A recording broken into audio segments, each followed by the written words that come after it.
Baik, kita akan masuk teman-teman sekalian kisah kota Mekkah dan kisah Zamzam serta pembangunan Ka'bah. Tentu kita akan mulai dari manusia terbaik yang dikenal juga manusia yang terbaik di kalangan manusia, tapi di kalangan para nabi tentunya, walaupun beliau adalah kakek kesekian Nabi SAW, tetap saja Nabi SAW manusia terbaik. Ya. Karena beliau mengatakan, Nabi SAW mengatakan, Ana sayyidu wala Adam, walad Adam yaumal qiyamah.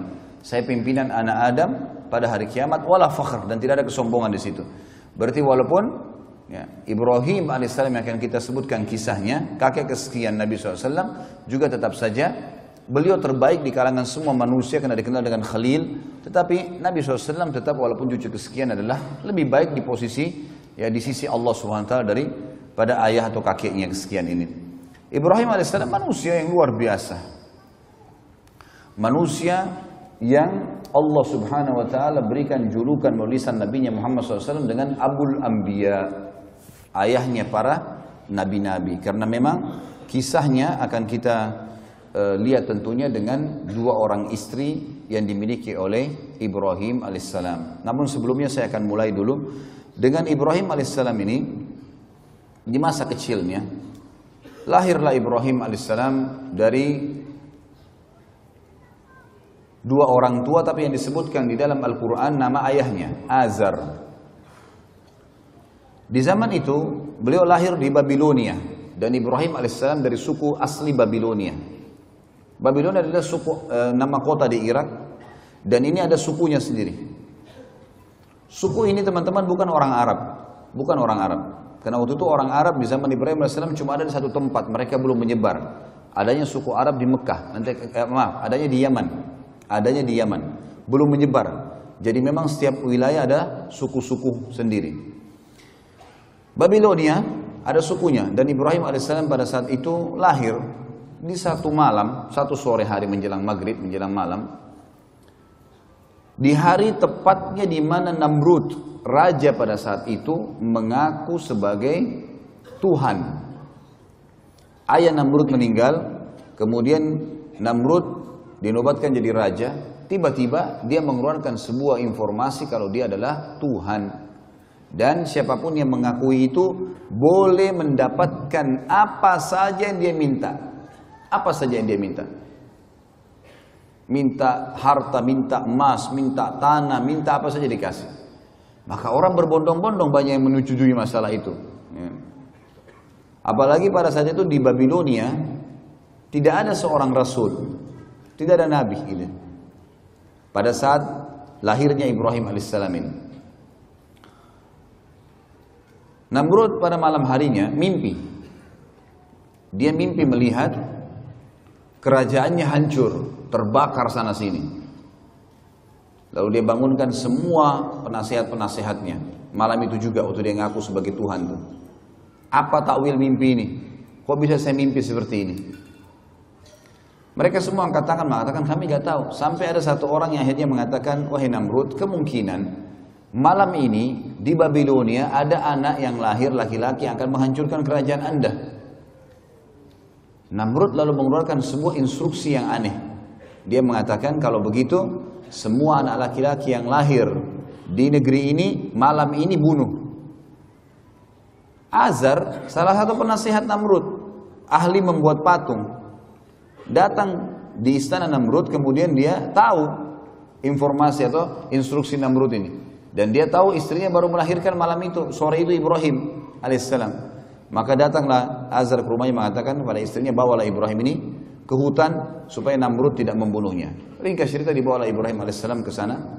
Kemudian setelah dibawa teman-teman sekalian ke hutan, berjalan waktu itu umur Namrud sekitar 30 tahun. Terus saja Namrud mengumandangkan tentang masalah dia Tuhan, dan terus saja gitu kan. Sampai umur dia 40 tahun. Maaf, sampai umur dia 70 tahun. Dan pada saat itu Ibrahim alaihissalam berumur 40 tahun. Dinobatkan jadi nabi. Pergilah Ibrahim alaihissalam waktu diutus, hari pertama diutus oleh Allah sang pencipta menjadi nabi. Dengan cara umum tentunya, setiap nabi-nabi biasanya didatangi oleh Jibril alaihissalam. Kemudian mengatakan, kalau kau adalah utusan Allah, lalu diberikanlah firman-firman Allah kepadanya. Ibrahim alaihissalam pada saat itu, saudaraku seiman, datang ke tempat ibadahnya masyarakat Babilonia. Ada sebuah kuil besar dibuat. Kemudian Ibrahim alaihissalam berkata kepada orang-orang di sekitarnya pada saat dia masuk ke tempat ibadah itu, yang mereka lagi kebetulan duduk di situ. Kemudian mereka melihat, ya, atau memberikan sesajen, memberikan segala macam. Ibrahim alaihissalam ada riwayatnya yang mengatakan sebelum tiba di tempat ibadah itu ada banyak patung-patung di pinggir jalan. Kemudian dia berkata kepada patung-patung di pinggir jalan itu, kenapa kamu dianggap sebagai Tuhan? Gitu kan? Lalu tidak ada sautan. Kemudian Ibrahim alaihissalam mengambil batu dan melempar wajahnya patung itu. Ternyata juga sama. Tidak ada reaksi sama sekali. Karena kita sudah tahu patung tentunya tidak akan bisa bergerak. Ya. Tidak akan bisa bergerak. Jadi jelas sekali dilempar sama batu tidak. Didatangi oleh Ibrahim AS, dipukul di sekitarnya, tidak juga bergerak. Ya.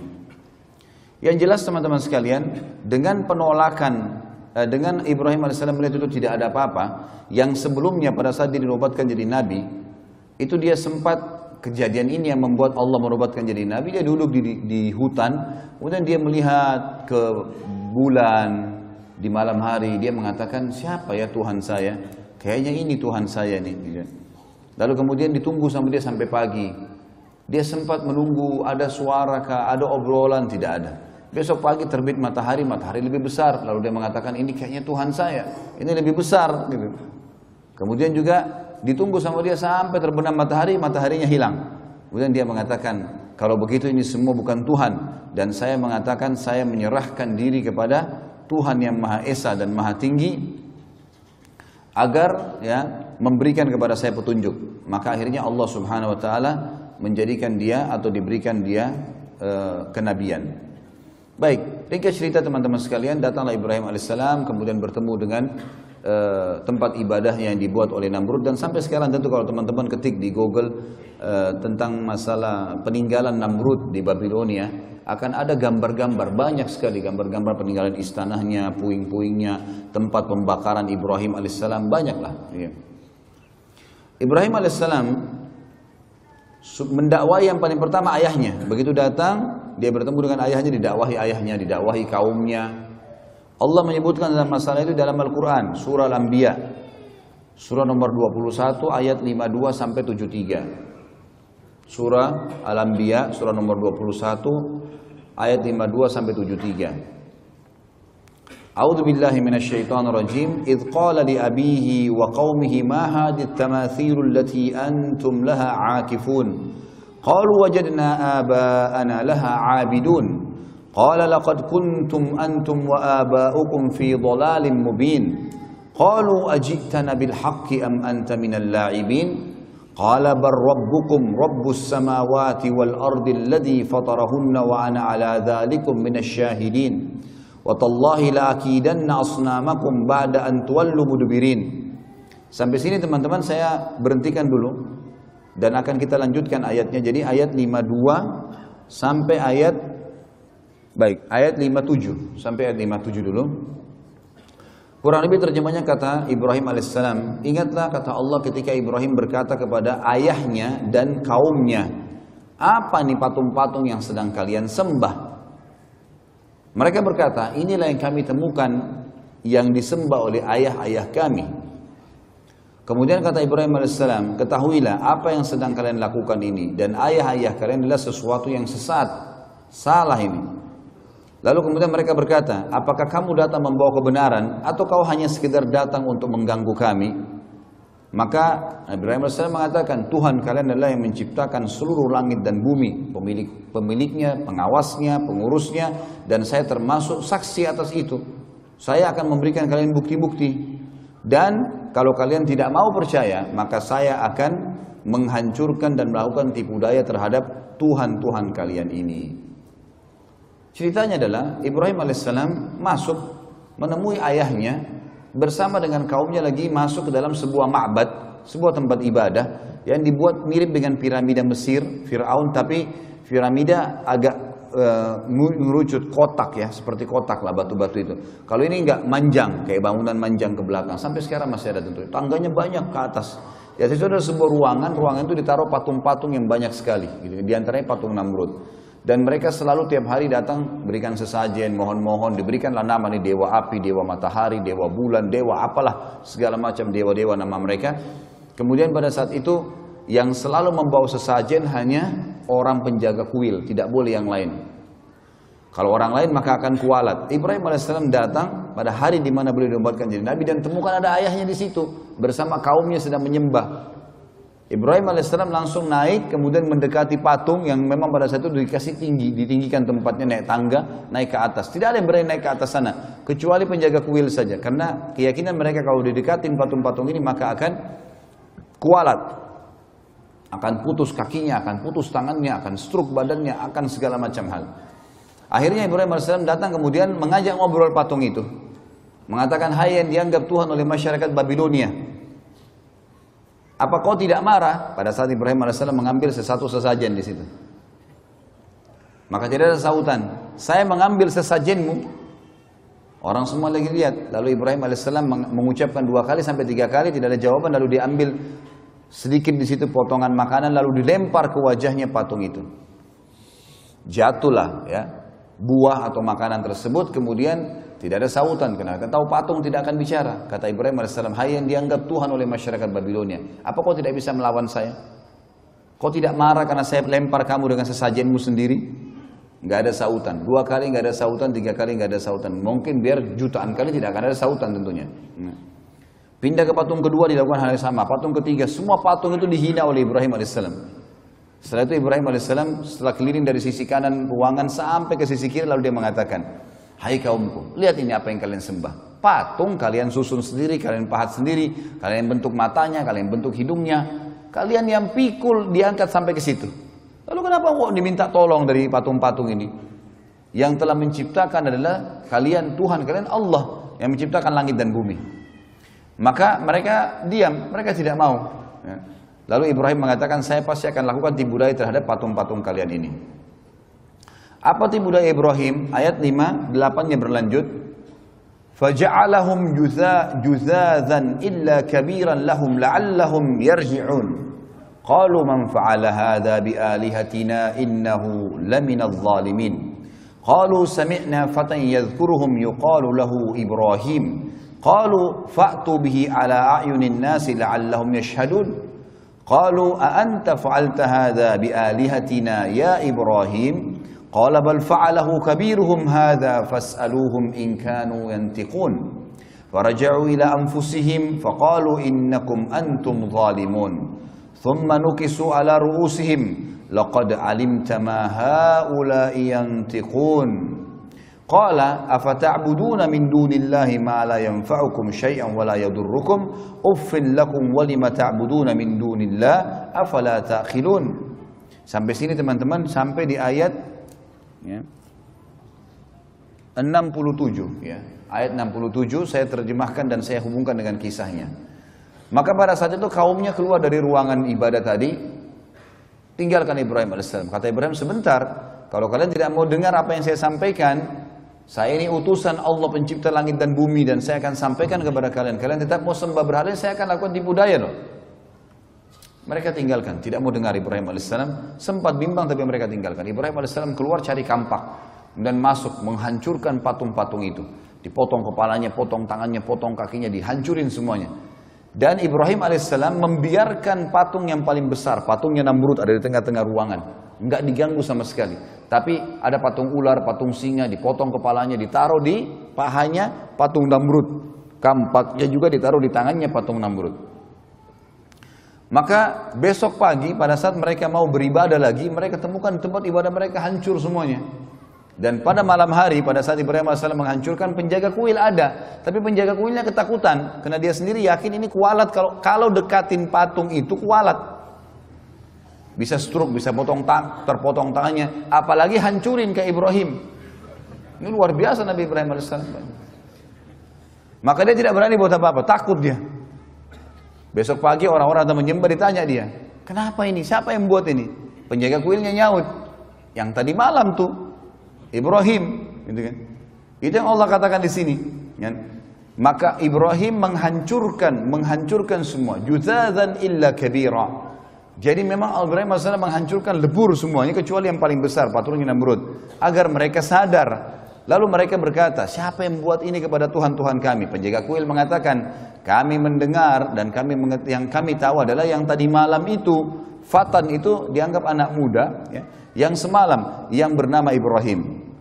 Maka mereka berkata, datangkanlah Ibrahim itu di depan orang-orang semuanya, agar mereka bisa menyaksikan dan mendengarkan argumentasinya, kenapa dihancurin. Maka begitu datang, mereka tanya, hai Ibrahim, apakah kau yang lakukan ini pada Tuhan-Tuhan kami? Maka Ibrahim berkata, bukan. Ibrahim mengatakan, qala bal fa'alahu kabiruhum. Kenapa tanya saya? Tanya patung yang paling besar itu yang pegang kampak, gitu kan. Tanya kalau dia bisa ngomong, gitu. Maka mereka kembali ke diri mereka sendiri, lalu mereka mengatakan, sesungguhnya kalianlah yang zalim. Setelah mereka dengar, pikir benar ya. Kata Ibrahim, coba lihat, kalau memang dia bisa buat apa-apa, maka dia yang melakukan. Kalau kalian yakin dia tidak bisa melakukan, lalu kenapa kalian menganggap dia sebagai Tuhan? Karena kebetulan waktu itu semua patung dewa ini, mereka anggap di bawah patungnya Namrud. Namrud adalah Tuhan, di atas Tuhan-Tuhan semuanya, paling kuat.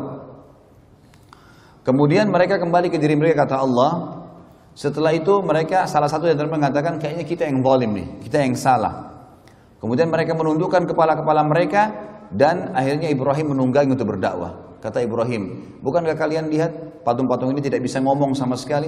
Tsumma nukisu ala ru'usim laqad alimta ma haula yantiqun. Kalian tahu ini tidak bisa ngomong sebenarnya.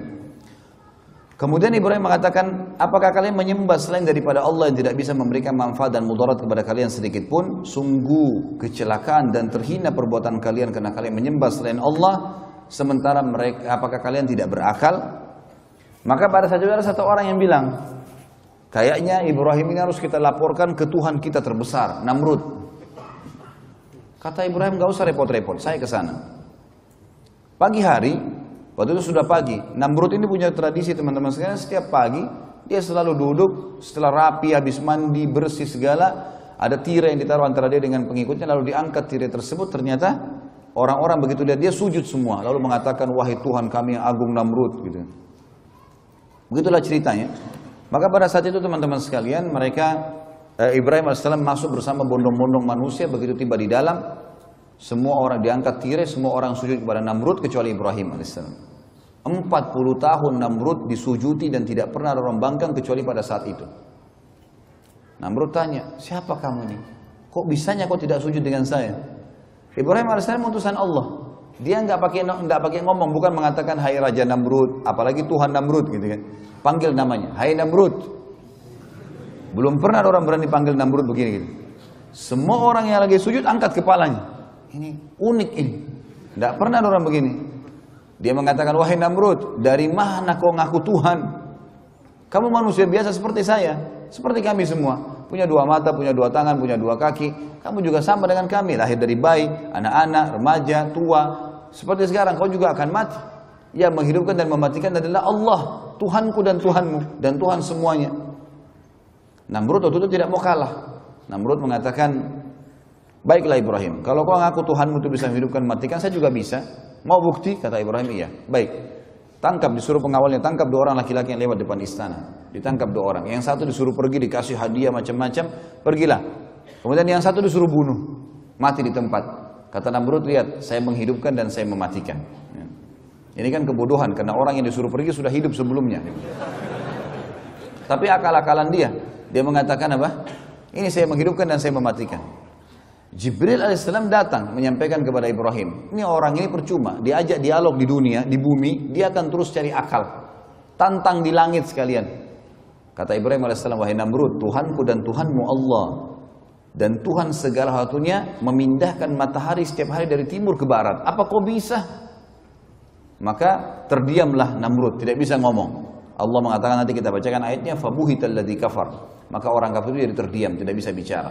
Karena jengkel, dia bilang pada pengawal-pengawalnya, tangkap, penjarakan Ibrahim ini, penjarakan. Musyawarah, kira-kira apa jalan keluarnya? Saya mau bunuh Ibrahim, tapi saya nggak mau mati biasa, harus mati yang spektakuler, yang besar, yang membuat tidak ada lagi orang yang membantah ketuhanan saya. Musyawarah demi musyawarah sampai muncul akhirnya ide untuk membakar, karena bakar adalah cara membunuh yang paling menyakitkan. Dari pertama dibakar sampai mati kan tetap sakit gitu loh. Dibuatlah api dengan biaya yang besar. Namrud kerahkan semua kekuatan sampai terbuat api. Dalam sebuah riwayat Bukhari disebutkan, kalau burung lewat dan kena asap, uapnya asap itu walaupun tinggi, tiba-tiba sudah terpanggang karena besarnya gitu. Api itu panas sekali, setinggi kurang lebih istana Namrud 30-40 siku ke langit. Ini sekitar 17-20 meter tingginya. Setelah itu Ibrahim AS dikeluarkan, lalu kemudian dibakar. Setelah dibakar, dilempar, Namrud mengatakan 3 hari biarkan Ibrahim dalam api, dibiarkan. Setelah 3 hari dipadamkan, ternyata Ibrahim AS ada di tengah-tengah tumpuhan mereka. Setelah itu Ibrahim AS diselamatkan oleh Allah. Lalu Namrud pun pulang ke istananya, orang semua bubar dalam kondisi bingung, kok bisa Ibrahim, manusia mana nih, dibakar tidak mati, nggak mungkin, gitu kan. Dan tersebar berita ternyata Tuhan kita Namrud tidak bisa membunuh Ibrahim karena Ibrahim dibela sama Tuhannya. Jadi Tuhan Ibrahim lebih kuat. Namrud pulang ke istananya, kemudian dia bingung, sambil mabuk-mabukan, gimana jalan keluarnya nih. Dan memang subhanallah, orang-orang kafir sering dikasih oleh Allah kesempatan untuk melakukan satu hal yang maksimal, tapi nanti akhirnya ya, Allah batalkan dengan hal yang kecil. Seperti Namrud sekarang sudah biayai berapa banyak mahalnya api tersebut, biayanya besar, kerahkan tenaga dan tidak ada lagi cara membunuh yang lebih hebat daripada api yang besar. Sekarang kalau dibakar nggak mempan, kira-kira ditebas pedang mempan nggak? Atau dilempar batu, atau dipatahin tulangnya, udah nggak bisa, kena api aja nggak bisa buat apa-apa sama dia. Gitu.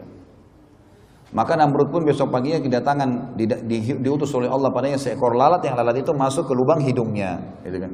Awalnya tentu Namrud ini dia didekati oleh lalat sampai dia capek. Lalat ini selalu datang, ribut dekat kupingnya. Kayak kita kalau lagi ribut dekat kuping lalat, usir datang lagi. Bingung juga gimana cara lawannya tuh. Setiap Namrud mau ngamuk, marah, lalatnya pergi. Nanti kembali lagi. Sampai dia teriak-teriak prajuritnya, bunuh lalat ini, nggak ada yang bisa lawan. Lalat mau dilawan dengan apa? Dengan 1000 otot. Dengan sebilah pedang yang tajam, nggak ada yang bisa lawan lalat gitu. Dengan kuasa Allah, lalatnya datang ribut dekat kupingnya, pergi lagi. Sampainya Namrud dari pagi sampai malam, kecapean dia. Kena capek dia duduk di singgasananya. Waktu dia duduk, dia mau ngantuk, mau tertidur, lalatnya masuk di lubang hidungnya. Terus sampai ke otaknya, 3 hari, nggak keluar-keluar. Dipukul-pukul, dia teriak-teriak, nggak bisa apa-apa. Zaman sekarang mungkin masih bisa orang pakai operasi. Zaman dulu nggak ada operasi. Salah belah mati kan gitu. Dan ini Tuhan mereka. Akhirnya setelah 3 hari nggak makan, nggak minum, nggak buang air besar, nggak buang air kecil, mati Namrud. Begitu dia jatuh, istri anaknya semua, dayang-dayangnya semuanya, perdana menteri, penasihatnya, orang-orang yang dekat dengan dia yang ngakuin dia sebagai Tuhan, ini selalu sujud tiap hari, itu lihat sendiri lalat keluar dari hidung Namrud. Dan tersebar berita, Namrud Tuhan kita dibunuh oleh lalat. Allah mengatakan dalam Al-Quran, lanjutan tadi ayatnya ya. Kata mereka, qalu harrikuhu wansuru alihatakum in kuntum fa'ilin. Teman-teman kalau pegang Quran dilihat ayat-ayat ini ya, karena ini ayat bersambung. Maka mereka berkata, bakarlah dia dan tolonglah Tuhan-Tuhan kalian, karena dia sudah rusak tadi, tempat ibadah kita dihancurin Tuhan-Tuhan kita, maka bakar si Ibrahim ini. Qulna ya naru kuni bardan wa salaman ala Ibrahim. Lalu Allah berfirman kepada api, hai api, jadikan dirimu dingin dan keselamatan bagi Ibrahim. Wa aradu bihi kaidan faja'alnahumul akhsarin. Mereka berusaha untuk menyiksa Ibrahim, maka kami jadikan mereka yang rugi. Rugi semua biayanya, hidupnya, segala ya, hancur semua keyakinan mereka tentunya. Jadi sampai ayat ini adalah kejadian tentang masalah Ibrahim alaihissalam tadi. Setelah itu, setelah Namrud mati teman-teman sekalian, Allah menceritakan wa najjainahu wa lutan ilal ardi allati barakna fiha lil alamin. Setelah itu kami selamatkan Ibrahim meninggalkan Babilonia yang diikuti oleh Lut. Siapa Lut ini? Keponakannya Ibrahim alaihissalam, anak dari saudarinya Ibrahim alaihissalam, ponakan beliau.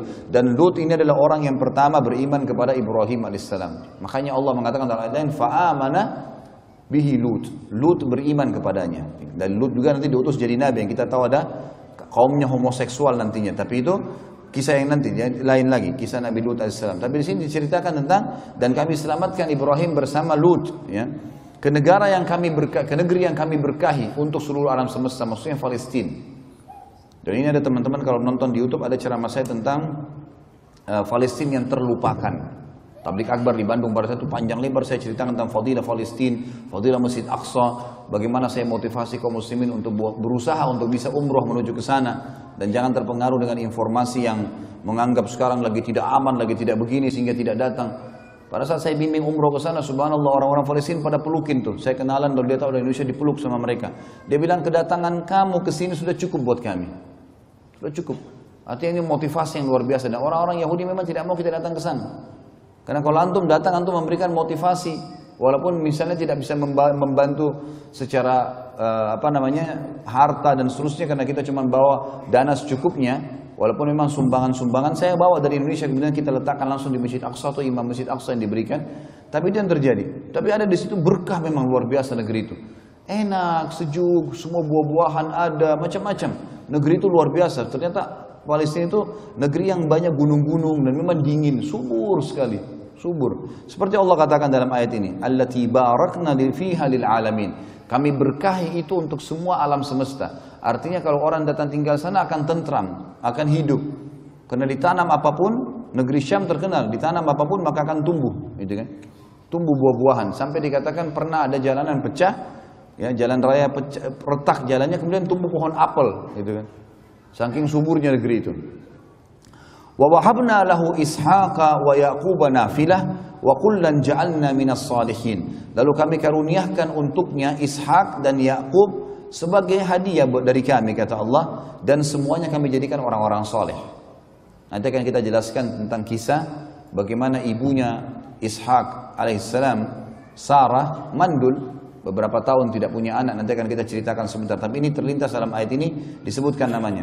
Maka Allah karuniahi Ibrahim alaihissalam, ya, anak-anak dan semua Allah jadikan orang-orang saleh. Wa ja'alnahum a'immatan yahduna bi amrina wa auhayna ilaihim fi'lal khairati wa iqamas salati wa ita'az zakah wa kanu lana 'abidin. Dan kami jadikan juga mereka ini keturunannya Ibrahim semuanya imam-imam, maksudnya pemimpin yang akhirnya manusia mendapatkan petunjuk dari mereka. Dan mereka menjalankan perintah-perintah dari sisi kami, serta kami wahyukan kepada mereka agar selalu melakukan perbuatan-perbuatan baik. Kata ulama tafsir, semua keturunan Ibrahim alaihissalam yang secara langsung, Ishak, Ismail, Yakub, kemudian turun Yusuf, ya, Musa, Daud, Sulaiman, Yunus, Ayub, ya, ini semua Musa, Isa alaihi wassalam dikenal dengan turunan barisan, dan terakhir Nabi Muhammad SAW dari Ismail, semuanya adalah orang-orang yang saleh dan jadi pemimpin. Wa kanu lana, dan mereka selalu salat, berlomba-lomba dalam kebaikan dan dengan salat, menunaikan zakat, dan wa kanu lana abidin, dan mereka selalu menyembah kami. Tapi saksi bahasan kita masih bicara tentang proses Ibrahim alaihissalam tadi pada saat beliau tadi berdakwah di Babilonia. Baik. Ibrahim alaihissalam akhirnya meninggalkan Babilonia, teman-teman sekalian, dalam kondisi pada saat itu sudah menikah dengan Sarah. Dan Sarah alaihissalam tidak punya anak, karena beliau mandul. Hijrahlah Ibrahim alaihissalam ke Palestina. Babilonia ditinggalkan, hijrah ke Palestina, gitu kan.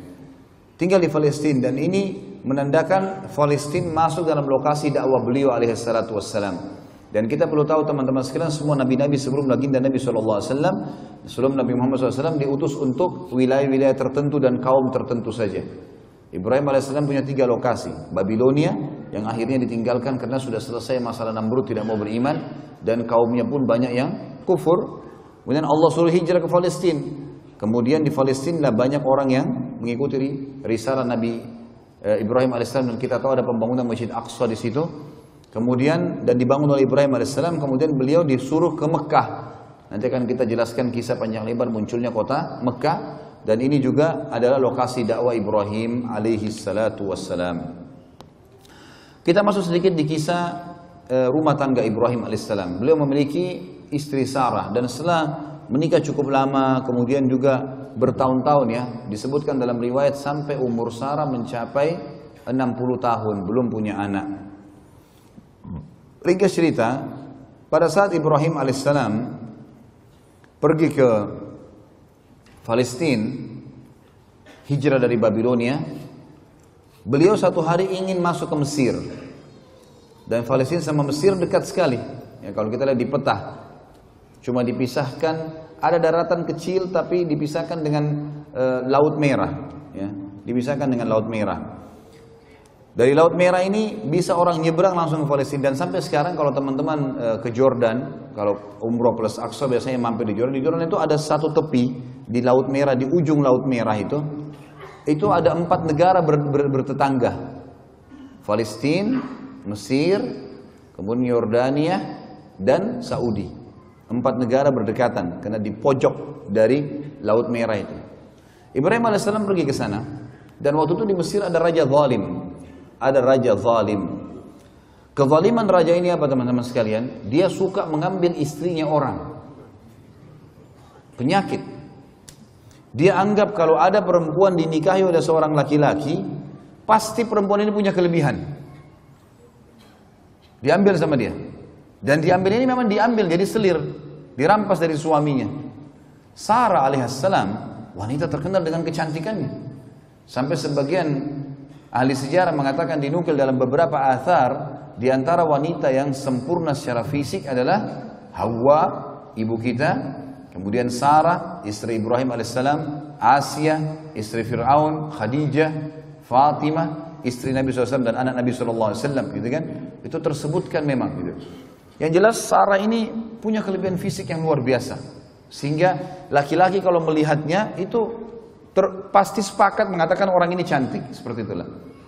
Sebelum masuk ke Mesir, kata Ibrahim alaihissalam kepada Sarah, di dalam negeri ini ada orang zalim.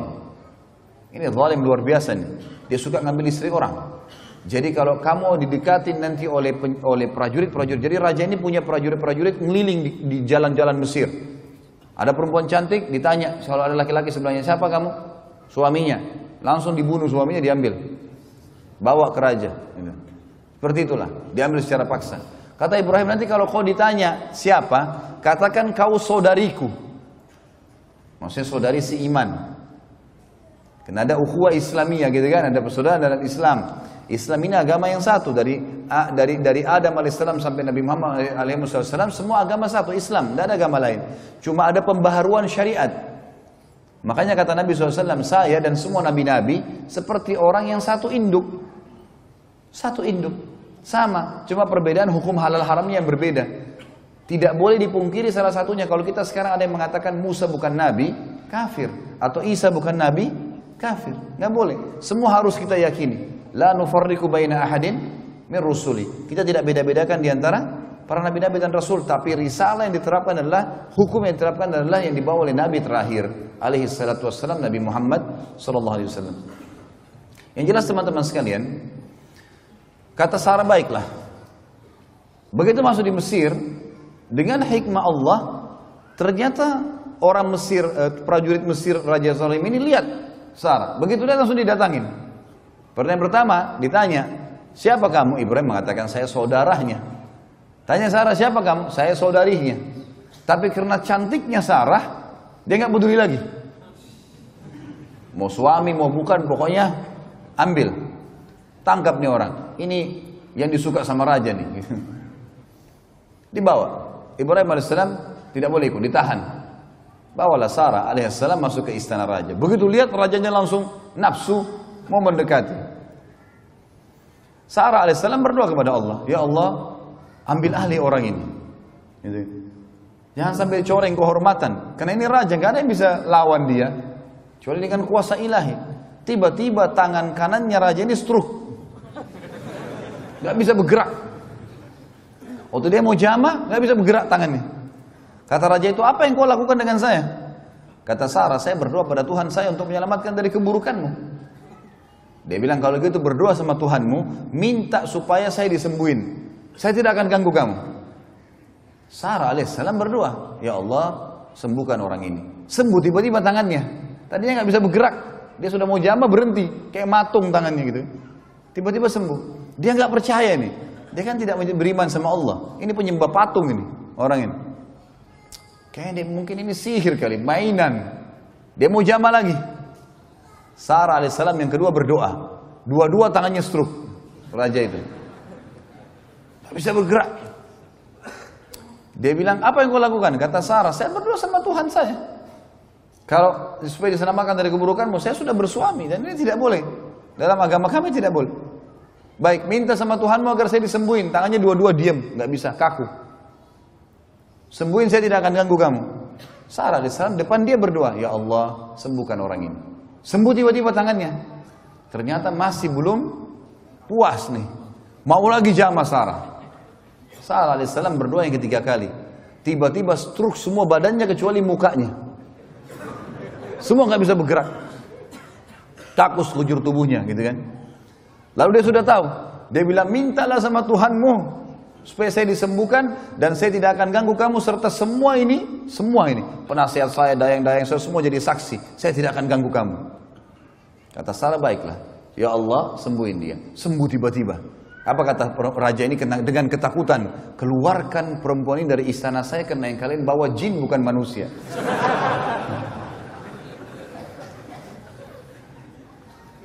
Keluar Sarah alaihissalam, merasa aman dikeluarkan. Tapi raja ini ketakutan. Raja ini jangan sampai di luar istana dia berdoa mati nih. Ini stroke gak ada lagi. Tadi kan dia bisa minta disembuhin. Maka dia menghadiahkan salah satu budak wanitanya bernama Hajar. Raja Mesir ini menghadiahkan budak wanita bernama Hajar. Tentu ada ahli sejarah yang mengatakan ini anaknya raja itu. Untuk mengambil hatinya Sarah supaya jangan Sarah berdoa, dia kena stroke lagi gitu. Tapi yang saya temukan dalam riwayat-riwayat yang banyak dinukil adalah ini memang hamba sahaya terbaik. Wanita terbaiknya yang dianggap pada saat itu oleh raja gitu. Hadiahkan kepada Sarah. Dan waktu itu umurnya setengah umur Sarah. Umur Hajar alaihissalam dan madunya nanti tentunya adalah Sarah alaihissalam ini setengah umur. Kalau saya tidak salah pada saat itu umur Ibrahim alaihissalam sudah sekitar 40 tahun tentunya, ya. Kemudian umur waktu dinobatkan jadi nabi, waktu tadi dinobatkan jadi nabi Babilonia, kemudian cuma dalam berapa tahun berdakwah, kemudian keluar ke Palestina. Jadi umur Sarah juga sekitar 30 tahun sekian, umurnya Hajar setengahnya. Pergilah Hajar bersama Sarah menjadi seorang pelayan melayani Sarah alaihimussalatu wassalam. Sampai umur Sarah mencapai 60 tahun dan tidak punya anak. Berarti umurnya Hajar sekarang 30 tahunan, setengah. Maka Ibrahim alaihissalam pengen punya anak. Pengen punya anak, sekarang Nabi berharap bisa punya anak. Maka Sarah karena melihat suaminya begitu, dia pun akhirnya menghibahkan Hajar untuk Ibrahim alaihissalam. Karena Ibrahim alaihissalam dibebaskan dari keterbudakan lalu dinikahi, dalam 1 tahun punya anak namanya Ismail. Lahir dari Sarah ini, gitu kan? Maaf, dari Hajar. Makanya waktu Amr bin As radhiyallahu anhu di tahun 20 Hijriah di zaman khilafah Umar bin Khattab mau masuk ke Mesir, kata Amr bin As dalam suratnya untuk Raja Mesir, kami mengajak kalian masuk Islam, diterangkanlah Islam panjang lebar, dan kami mengajak kalian untuk melanjutkan hubungan silaturahim kalian dengan Nabi kami. Kata orang-orang Mesir, apa hubungannya kalian dengan kami? Kami suku Kipti, asli Mesir, dan kalian orang Arab dari Jazirah Arab, tidak ada hubungannya. Kata Amr bin As, kakek Nabi kami bernama Ibrahim, istrinya Hajar dari Mesir. Dan juga Nabi Muhammad SAW memiliki salah satu wanita di bawah naungan beliau, Maria Qibtiyah radhiyallahu anha, adalah orang Mesir. Kakeknya menikah dengan orang Mesir. Nabi kami juga salah satu pasangan hidupnya adalah orang Mesir. Kembali ke kisah tadi. Menikahlah Ibrahim alaihissalam dengan Hajar, kemudian memiliki anak yang diberi nama Ismail. Jadi Ismail alaihissalam lebih besar, ya, sekitar 2 tahun atau 3 tahun selisih dengan Ishak alaihimussalatu wassalam. Baik, berjalan waktu, Sarah alaihissalam wanita, dia lihat Hajar bisa memberikan anak untuk suaminya. Dia juga ingin punya anak. Tapi umurnya sudah 60 tahun. Berdoa kepada Allah. ya Allah mudahinlah anak untuk Ibrahim dari saya. Allah subhanahu wa ta'ala menerima doanya Hajar dan doanya Sarah. Di umur 60 tahun sekian itu hamil. Awal berita sampainya hamilnya Sarah ini karena ini kejadian besar. Ini hampir sama kejadian dengan istrinya Nabi Zakaria yang sudah 60 tahun mandul, tidak punya anak. Dijelaskan dalam surah Maryam, gitu kan? Yang jelas teman-teman sekalian, malaikat datang dan waktu itu malaikat datang 2 orang diutus ke rumahnya Ibrahim alaihissalam di Palestina. 2 malaikat ini diutus untuk 2 hal yang penting. Yang pertama, menyampaikan berita gembira kalau Sarah akan hamil dan akan lahir Ishak menjadi nabi nanti. Yang kedua adalah mereka datang untuk menghancurkan kaum Lut. Waktu itu lokasi dakwanya Ibrahim alaihissalam, Babilonia tadi sudah ditinggalkan, sudah selesai karena memang misinya mereka tetap dalam keadaan kafir. Allah suruh pindah ke Palestina. Kemudian nanti akan kita lihat ada lokasi Mekah. Di antara Palestina dengan Yordania itu perbatasannya cuma sebuah lembah. Sampai sekarang kalau kita ke Yordan, kayak saya bilang tadi kasus orang umrah Palestina itu, kita kalau mau masuk ke Palestina sekarang yang sekarang dikuasai oleh Israel, kita lewatin lembah tuh, ada lembah. Lembah inilah memisah antara 2 negeri ini, dan dari dulu sudah ada lembah itu. Di Palestina lokasi dakwanya Ibrahim alaihissalam, di Yordania lokasi dakwanya Nabi Lut alaihissalam. Dan ini menandakan memang sesuai dengan sabda Nabi SAW kalau nabi-nabi sebelum beliau diutus untuk kaumnya saja. Untuk kaumnya, lokasinya. Jadi Jordan sama Palestina berdekatan, tapi di sini ada Lut, di sini ada Ibrahim alaihissalam. Dan penduduk Yordania cukup meyakini ada nabi namanya Ibrahim, tapi syariatnya dijalankan syariatnya Lut. Udah, begitu saja. Mereka harus saling yakin dengan masalah itu, percaya. Tapi perbatasan itu sama dengan Musa alaihissalam, sesama dengan Khidir. Sesama dengan mertuanya sendiri Syuaib alaihissalatu wassalam. Nabi Syuaib di Madian, Nabi Musa di Mesir dan Palestina, dan Nabi Khidir ada di Asia bagian di bagian Asianya Turki, gitu kan. Begitu pula Nabi Isa alaihissalam sezaman dengan sepupunya sendiri Nabi Yahya, pamannya Nabi Zakaria. Jadi memang nabi-nabi sebelumnya sezaman. Waktu itu kaum Nabi Lut berbuat homoseksual dan sudah diingatkan Nabi Lut tidak mau. Dan belum pernah waktu itu diketahui homoseksual kecuali di zaman itu. Pada zaman itu tiba-tiba mereka menyimpang. Karena ulama tafsir mengatakan mereka berusaha mencoba-coba dosa ini bahaya. Coba-coba rokok, coba-coba khamr, coba-coba zina. Coba ini bahaya. Mencoba akan membuat orang terbuka tameng dari dirinya untuk biasa melakukannya. Mereka lakukan homoseksual, lalu datang malaikat ini untuk menghancurkan mereka. Allah ceritakan dalam surah Dzariyat, surah nomor 51 ayat 24 sampai ayat 30. Surah Dzariyat, surah nomor 51 ayat 24 sampai 30. A'udzu billahi minasyaitonir rajim. Hal ataka haditsu dhaifi Ibrahim al-mukramin idh dakhalu alaihi faqalu salama. Qala salamun qaumun munkarun. Faragha ila ahlihi faja'a bi'ijlin samin faqarrabahu ilaihim qala ala ta'kulun. Fa'awjasa minhum khifah qalu la takhaf wa basyaruhu bigulamin alim. فأقبلت امرأته في صرة فصقت وجهها وقالت عجوز عقيم قالوا كذلك قال ربك إنه هو الحكيم العليم. Sudah sampaikah kepadamu, hai Muhammad dan pengikutmu, cerita tentang tamunya Ibrahim, yaitu malaikat-malaikat yang dimuliakan. Ingatlah ketika mereka memasuki tempatnya Ibrahim, rumahnya, lalu mereka mengatakan salamun, keselamatan. Ibrahim menjawab, salamun, untuk orang-orang yang tidak dikenal. Di sini menandakan teman-teman sekalian, malaikat pada saat itu 2 ini datang dalam bentuk manusia, poster manusia. Kemudian mereka bertamu di rumah Ibrahim alaihissalam. Belum sempat, cirinya Ibrahim alaihissalam suka sekali dengan tamu. Beliau sampai dikatakan alaihissalatu wassalam, itu kalau dihidangkan makan oleh istrinya, pasti buka pintu, siapapun lewat dipanggil makan. Pasti, nggak pernah makan sendiri. Allahu alam dengan antum ini bagaimana. Selalu makan sama orang lain, nggak pernah sendiri. Maka waktu datang malaikat ini bilang, salamun alaika, kita assalamualaikum gitu kan. Enggak pakai nanya. Ibrahim alaihissalam cuma mengatakan waalaikumsalam untuk orang-orang yang asing, tidak dikenal. Lalu apa yang terjadi kata Allah? Maka dia pun tiba-tiba Ibrahim pergi diam-diam menemui keluarganya di dalam, disuruh tamunya duduk. Dia tidak tanya nih kalian siapa, segala nggak ditanya.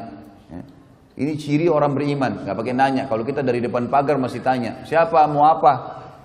Orang suruh masuk dulu, kasih minum, kasih makan. Kalau dia tidak jelaskan apa tujuannya, nggak usah. Dia jelaskan baru sampaikan, itu adab menjamu tamu.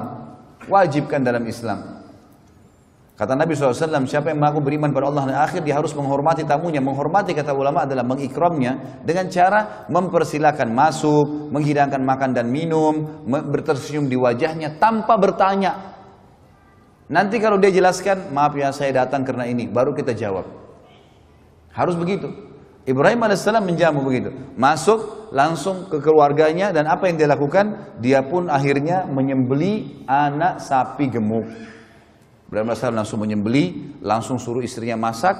Setelah hidang langsung dihidangkan ke tamunya. Nggak tahu tamunya ini siapa. Dihidangkan makan dulu. Lalu pada saat dihidangkan, kata Ibrahim kepada mereka, silakan makan. Tapi mereka tidak mau makan. Karena itu Ibrahim merasa takut terhadap mereka. Dalam beberapa riwayat disebutkan, para malaikat pada saat mengarahkan tangannya ke makanan, itu tembus, nggak bisa makan. Gitu. Maka Ibrahim merasa takut. Tapi makna yang paling dekat adalah mereka menolak makan. Aneh, belum pernah ada orang dihidangkan makanan seenak ini lalu tidak mau. Kalau manusia, maka Allah mengatakan, masuklah rasa takut dalam diri Ibrahim. Maka mereka pun berkata, janganlah kau takut hai Ibrahim. Dalam ayat ini dikatakan, karena kami utusan Tuhanmu. Dan mereka memberikan berita gembira kepada Ibrahim tentang kelahiran seorang anak laki-laki yang bernama Ishak. Kemudian istrinya Ibrahim, maksudnya Sarah alaihissalam, datang memekik lalu menepuk wajahnya sendiri. Maksudnya biasanya tradisi orang Arab itu kalau perempuan kaget dia meletakkan kedua telapak tangan di pipinya seperti ini. Ini namanya memekik wajahnya gitu. Kalau antum baca terjemahan yang antum baca Al-Quran sekarang, itu di ayat 29-nya dikatakan, kemudian istrinya maksudnya Sarah alaihissalam memekik wajahnya lalu menepuk sambil kaget gitu ya. Berkata, aku adalah seorang wanita yang tua dan mandul. Bagaimana bisa hamil gitu? Maka para malaikat menjawab, demikianlah Tuhanmu memfirmankan, sesungguhnya dialah yang maha bijaksana lagi maha mengetahui. Begitulah keputusan Tuhanmu, gak bisa dibantai. Maka Sarah alaihissalam pun akhirnya hamil di umur itu. Tentu di sini ada kisah tersendiri ya. Pada saat Ibrahim alaihissalam bertemu dengan malaikat, sempat waktu Ibrahim sudah tahu ini malaikat, sempat Ibrahim alaihissalam berdialog. Lalu kalian mau kemana? Kami mau ke Lut. Untuk apa? Menyiksa kaumnya, gitu kan? Karena mereka begini dan begitu. Ibrahim alaihissalam sempat berdialog, mengatakan apa? Tidak diberikan kesempatan kah? Tidak begini kah? Kesimpulan terakhir kata malaikat, hai Ibrahim, keputusan Tuhanmu tidak mungkin salah. Udah, pasti mereka akan dihancurin.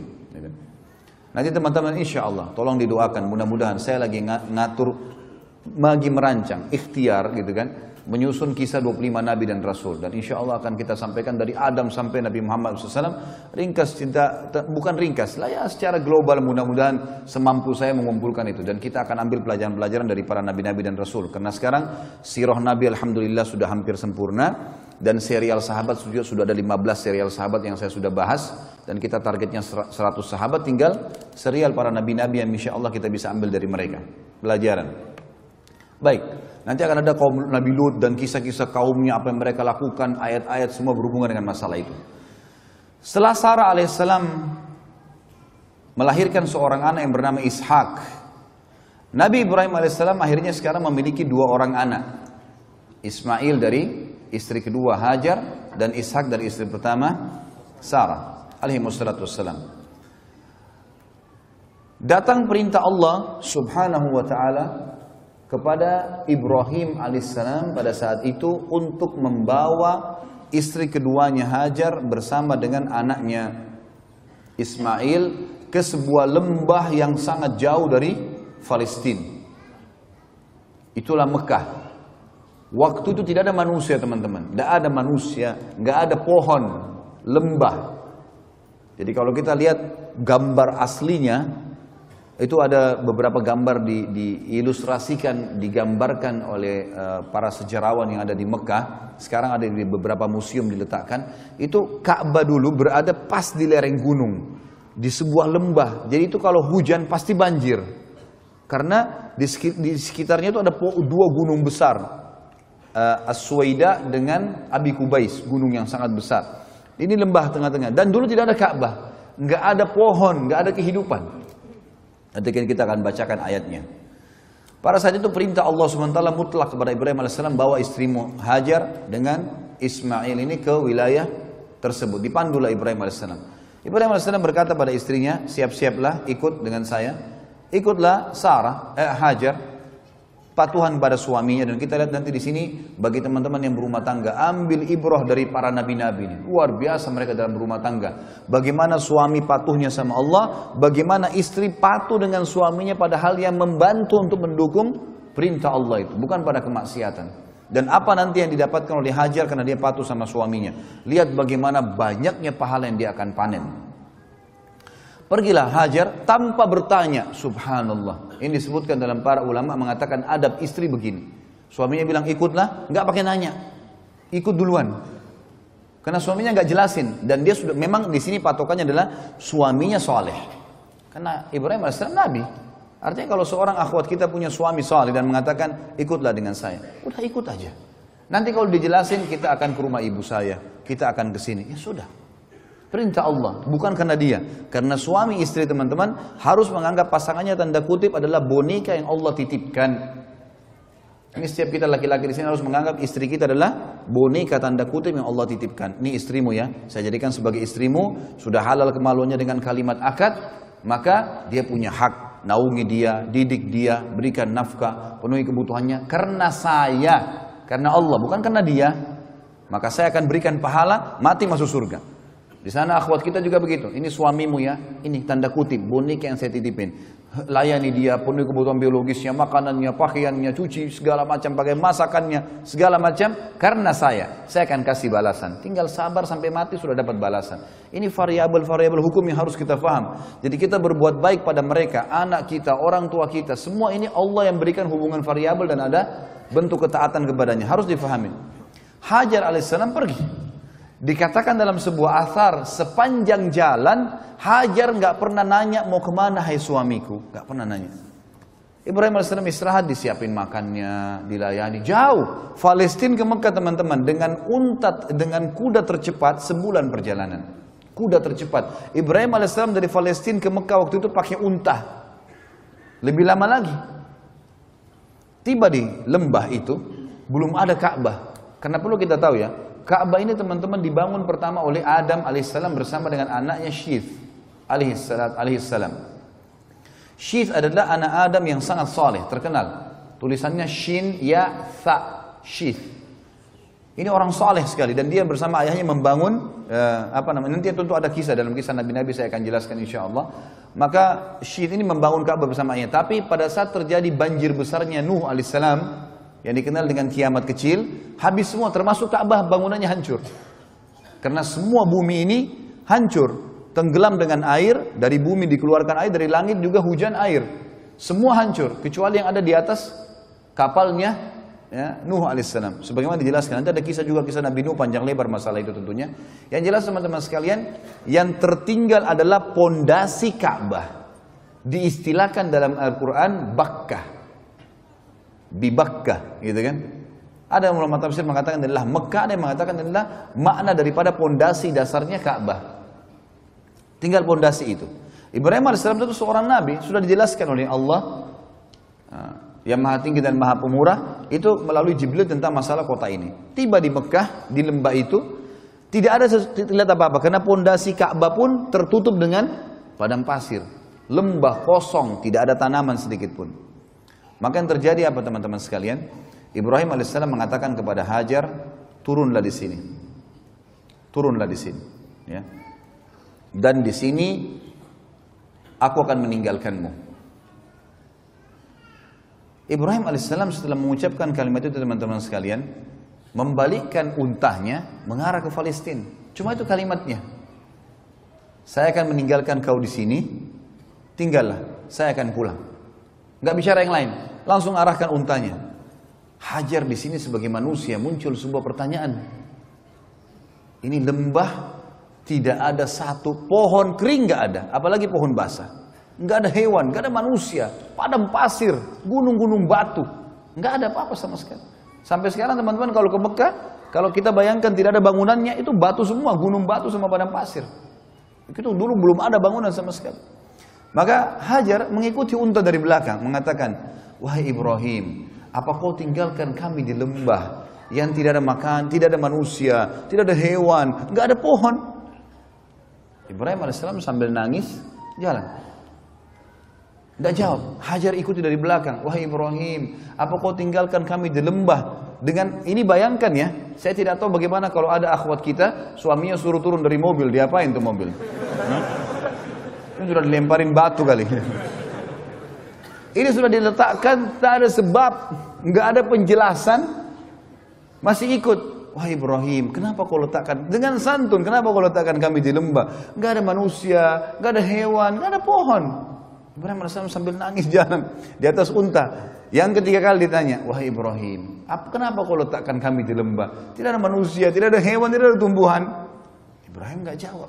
Jalan. Ibrahim ini sebenarnya alaihissalam bisa jawab, tapi berat buat dia. Karena istrinya disuruh oleh Allah tinggalkan di situ. Dan keterangan pun pada saat itu sebagian ahli sejarah mengatakan belum dijelaskan kepada Ibrahim alaihissalam kenapa istri dan anaknya disuruh taruh, tapi Ibrahim patuh. Nanti juga kita ambil pelajaran bagaimana waktu Ibrahim alaihissalam disuruh menyembelih Ismail. Keterangan cuma mimpinya sembelih anakmu.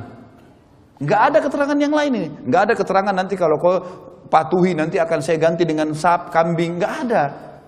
Pokoknya perintah kerjakan.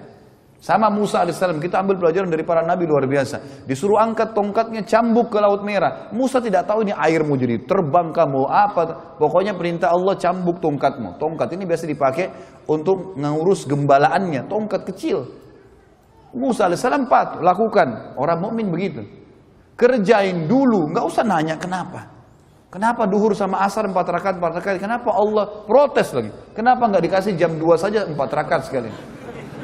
Yang membuat, yang menciptakan urat sarafmu, mengalirkan darah ngalir situ, itu yang mau. Ciptakan langit dan bumi, patuh dulu sebagai hamba. Kalau ada hikmah, nanti hikmah itu melengkap. Kerjain dulu. Masa sekarang kalau antum lapar masih bertanya kenapa saya lapar? Hah? Makan dulu kan? Nah iya, hilangkan dulu laparnya. Nanti kemudian baru kita mencari tahu apa hikmahnya dan seterusnya. Yang jelas Ibrahim alaihissalam nangis. Karena Ibrahim cuma tahu perintah Allah, antar istri anakmu di lembah itu, turunkan, tinggalkan. Belum ada informasi apa-apa ini. Ibrahim alaihissalam melakukan.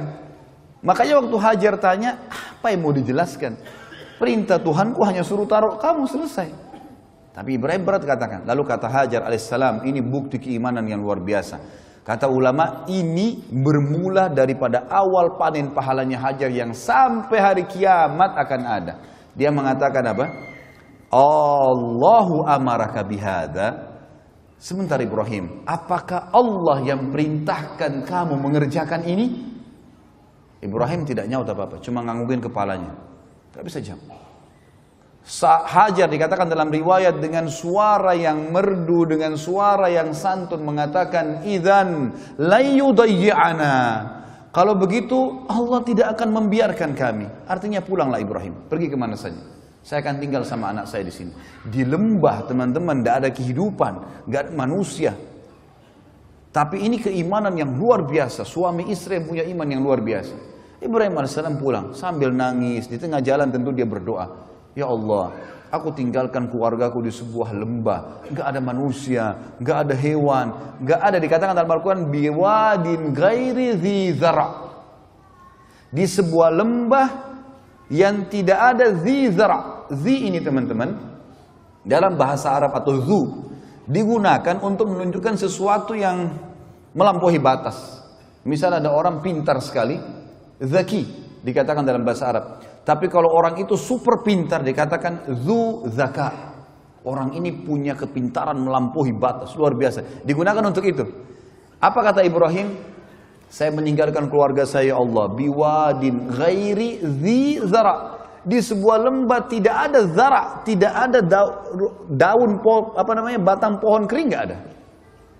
Tapi kata Ibrahim, inda baitikal muharram. Tapi di tempat lokasi rumahmu yang mulia.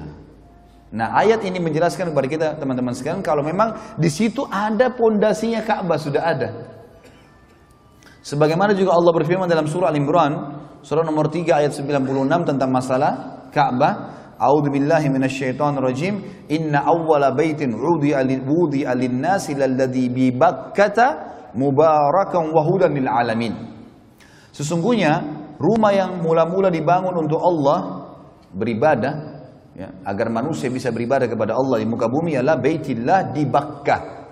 Yang tadi saya bilang di Bakkah. Bakkah ini bisa berarti Mekah sendiri atau bisa berarti memang dasarnya pondasi itu.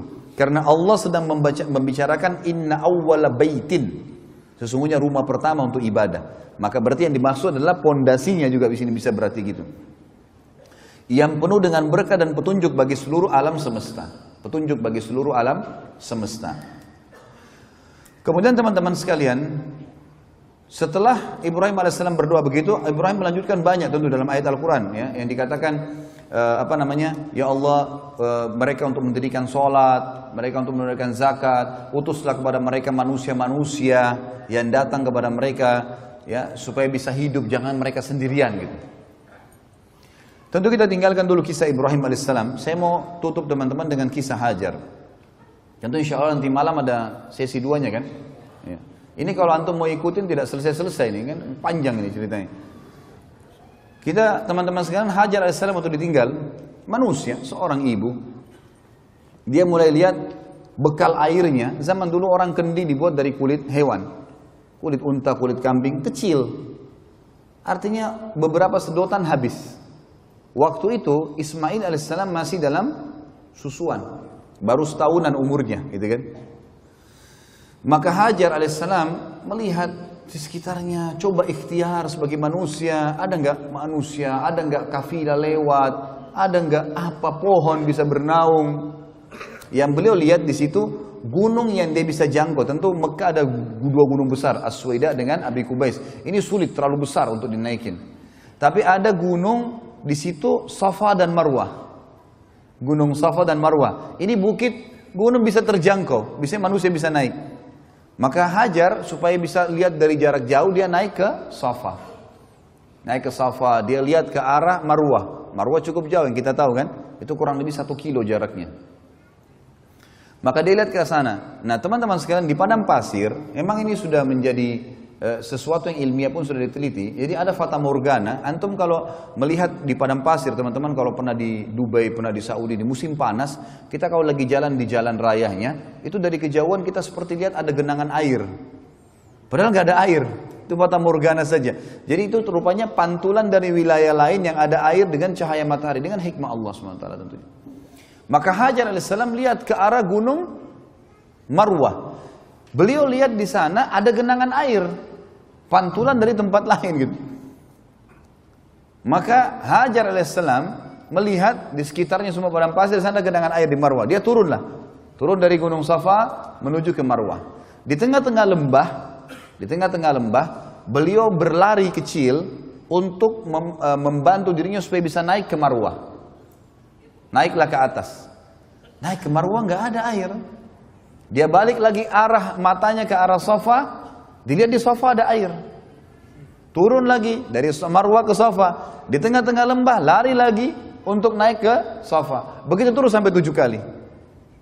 Dan subhanallah, karena keikhlasan Hajar alaihissalam, ini yang saya bilang teman-teman, kadang-kadang pelajaran seperti ini jarang disinggung.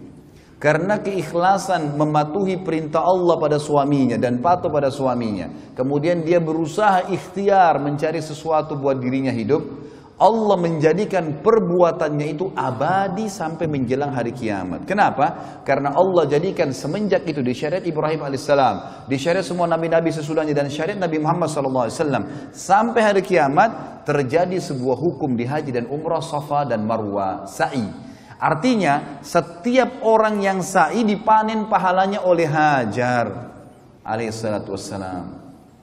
Saya subhanallah setiap kali sa'i, saya melihat orang, ribuan orang. Sekarang di Masjid Haram 24 jam. Tidak pernah kosong tempat sa'i itu. Sampai dibuat 3 lantai. Ada lantai basement, ada lantai 1, ada lantai 2-nya. Ya. Itu sampai penuh semuanya orang sa'i. Saya berpikir, berapa banyak pahalanya Hajar alaihissalam. Karena dia pemicunya kan. Gara-gara itu keluar sebuah hukum. Allah hormati, dikekalkan. Sebenarnya nanti kita lihat juga, waktu Ibrahim alaihissalam bangun Ka'bah, bekas pijakan kakinya disuruh orang sholat di belakangnya. Kan gitu. Ini karena menghormati bagaimana perjuangan-perjuangan mereka dalam agama. Bagaimana Allah menilai itu. Tinggal butuh patuh saja. Semua bekas kepatuhan dengan keikhlasan akan berbekas menjadi amal jariah yang besar. Itu poin yang harus disadari teman-teman sekalian. Maka Hajar alaihissalam setelah 7 kali bolak-balik ternyata sama, nggak ada. Dan sekarang menjadi sebuah hukum. Dari Safa ke Marwah itu selalu hitungannya ganjil tentunya. 1, 3, 5, dan 7. Dari Marwah ke Safa yang genap. Putaran kedua, putaran keempat, dan putaran keenam. Karena kalau saya pandu jemaah haji atau jemaah umroh saya bahasakan begitu. Supaya nggak lupa, pokoknya dari Safa ke Marwah selalu putaran kita yang ganjil tuh. Yang 1, 3, 4, 1, 3, 5, 7. Dan Marwah ke Safa itu yang genap, 2, 4, dan 6 gitu. Dan di tengah-tengah lembah, sekarang oleh Saudi tentunya sudah ditutup pakai marmer ya. Dulu itu agak cekung, tapi sekarang sudah tutup marmer, jadi sudah mulai agak rata dan di situ ditaruh lampu warna hijau.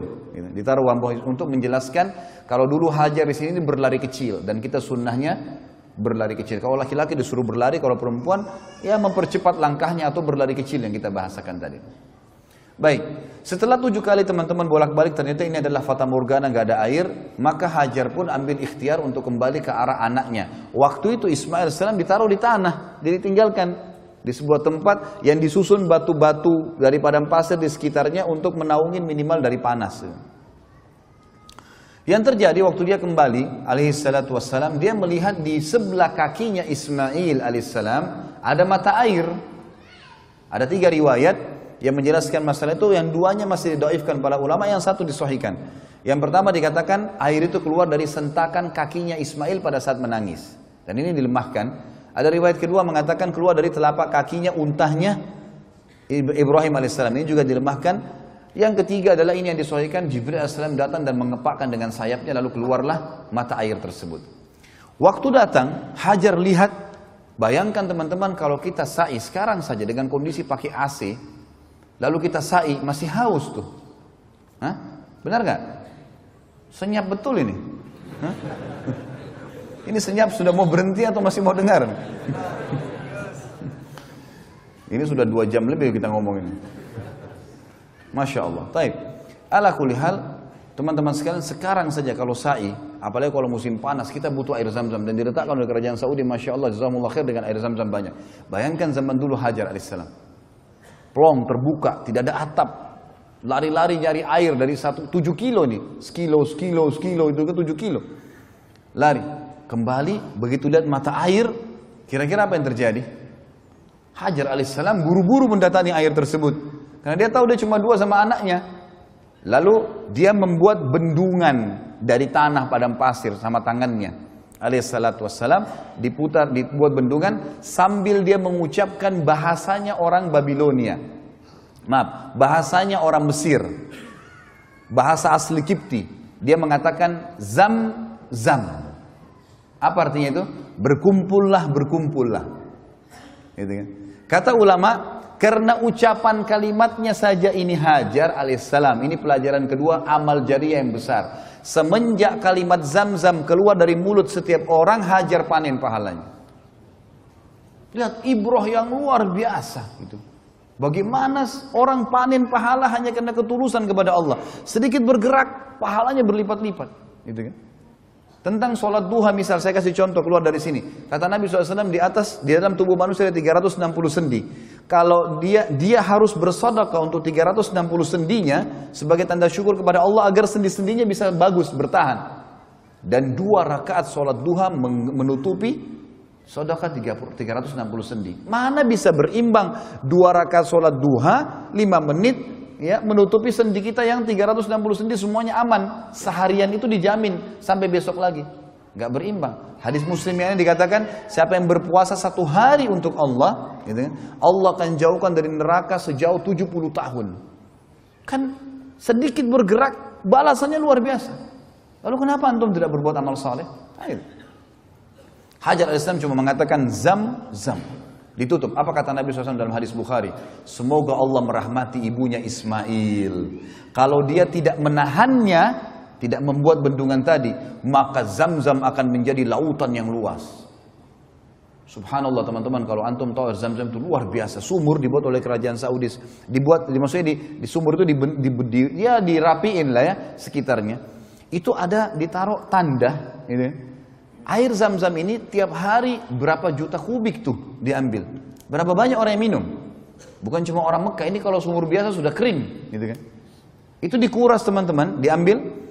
Airnya akan turun hanya sampai ke garis itu. Nggak pernah sampai habis ke mata airnya, nggak. Ini dikuras dengan alat sedot yang kuat ya. Itu cuma kurang sampai di situ. Dan kalau dia setelah itu hanya hitungan kalau tidak salah saya baca itu 11 menit. Diadakan penelitian, 11 menit kemudian, teman-teman sekalian, dia akan kembali ke titik yang sudah ada di bibir sumur itu. Tidak pernah lebih, tidak meluap.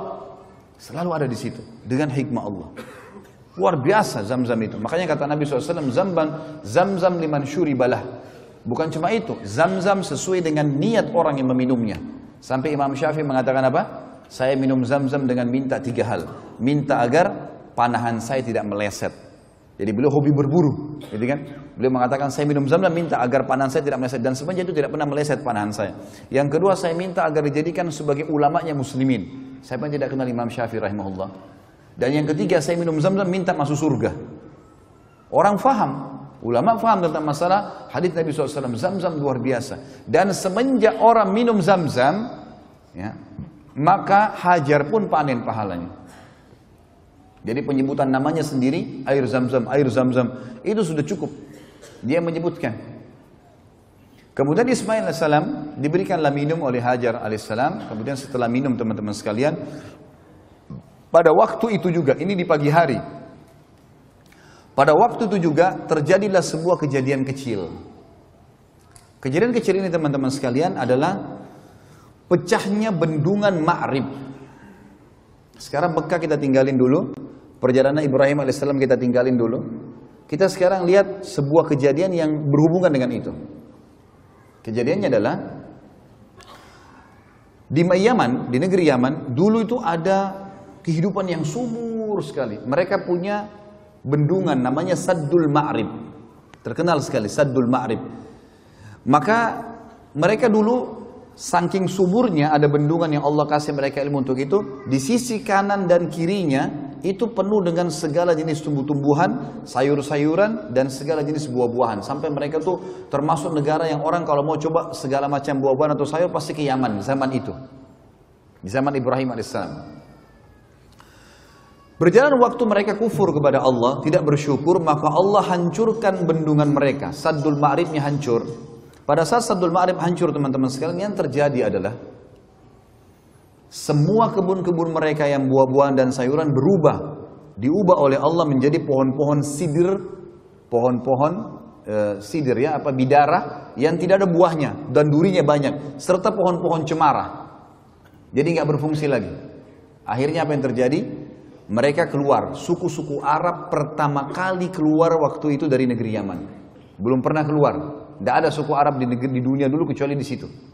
Dan perlu saya kasih bawahi tadi, Ibrahim AS bukan dari turunan Arab, dari suku Babilonia, gitu kan? Hajar dari suku Kipti di Mesir.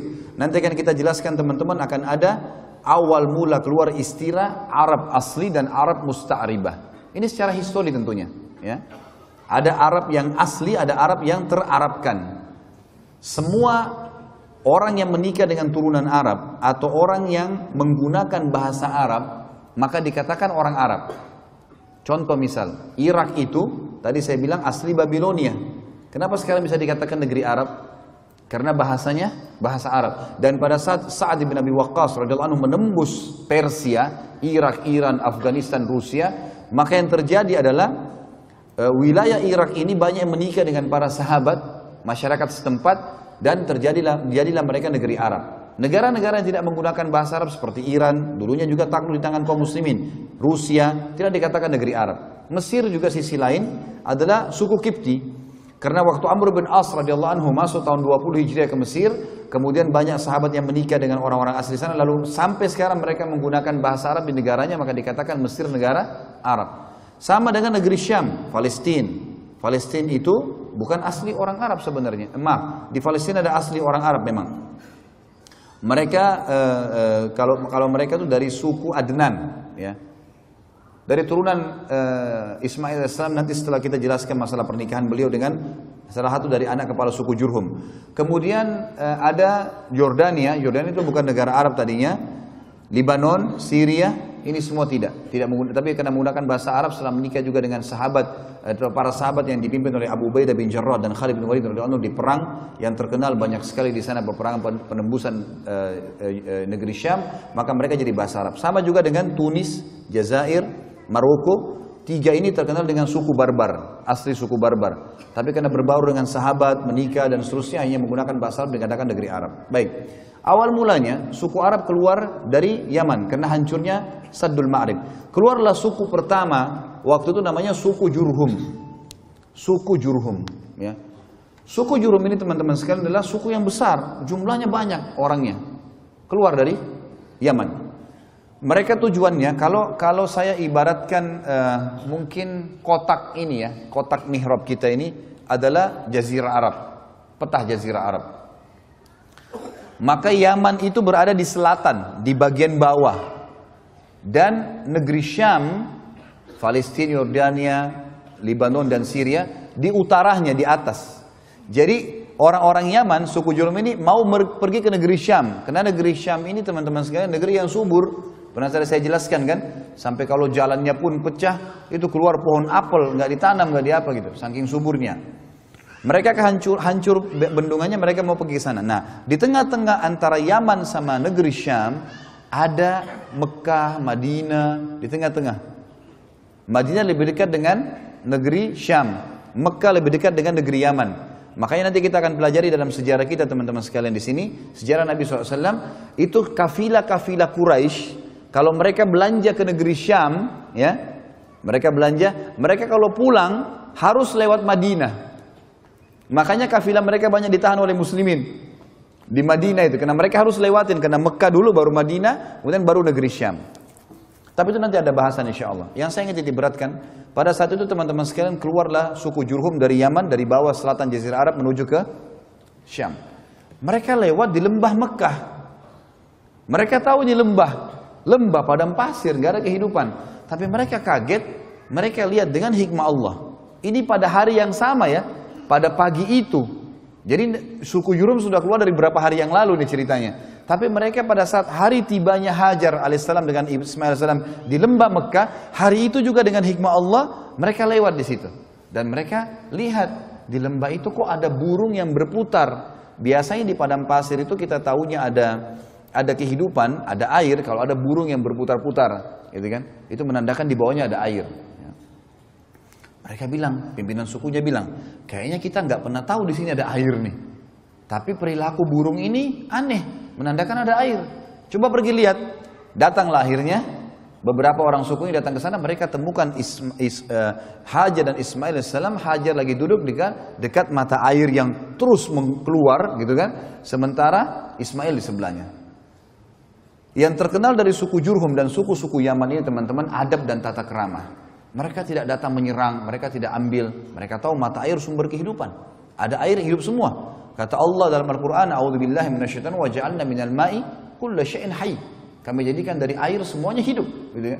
Kalau ada air semua hidup. Kita bisa hidup tanpa makan, tapi kita nggak bisa hidup tanpa air. Nggak mungkin. Air ini harus ada. Lalu mereka pun berkata kepada Hajar, datang pimpinannya, wahai ibu, bisa nggak kami ini suku keluar dari Yaman, kehabisan air, nggak ada, bendungan kami hancur segala, kami mau ke negeri Syam, tapi kami temukan di sini ada mata air, bisa nggak anda izinkan kami hidup bersama anda di sini, dan kami bersedia membayar upeti, artinya hasil peternakan kami akan berikan kepada anda, susunya, dagingnya, hasil apa saja perkebunan kami nanti kami akan kasih, yang penting anda izinkan hidup dekat mata air ini, hikmah ilahi. Maka tiba-tiba Hajar alaihissalam pada saat itu mengatakan, baiklah silahkan tinggal dengan saya, gitu kan. Maka tiba-tiba pada hari itu, sebelum terbenam matahari kata ahli sejarah, terbentuk komunitas masyarakat Mekah. Padahal tadi lembah, nggak ada orang. Pada hari itu mulailah mereka bangun rumah, mulailah mereka bercocok tanam, mulailah peternakannya dikembangbiakkan, jadilah sebuah kota. Mulai dibangun, gitu kan. Maka terbentuklah awal mula pada saat itu kota Mekah. Dan ini kata para ulama, hikmah ilahi, Allah subhanahu wa ta'ala memang menginginkan itu terjadi.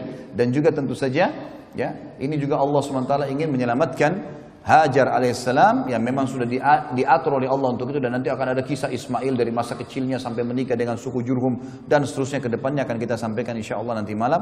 Maka yang di sini kita lihat bagaimana, ya, terbentuk komunitas pertama di Mekah itu. Terbentuk komunitas pertama di Mekah. Baik, ini kurang lebih teman-teman sekalian kisah tentang awal mulanya Mekah, kisah air Zam-Zam, gitu kan. Kemudian kisah Nabi kita yang mulia Ibrahim alaihissalam dengan kedua istrinya, dengan seluk-beluk kehidupan yang sempat kita sampaikan. Dan insya Allah kita akan sampaikan pada pertemuan kita nanti malam, lanjutan dari bahasan kita tentang masalah apa sih yang terjadi setelah itu. Ibrahim alaihissalam datang gak ngunjungin istrinya dengan anaknya di Mekah? Kalaupun iya, apa yang terjadi kisahnya? Bagaimana proses pembangunan Ka'bah? Bagaimana penemuan Hajar Aswad? Gitu. Kemudian bagaimana prosesi diperintahkannya ibadah haji? Allahu a'lam. Ini yang kita sampaikan insya Allah.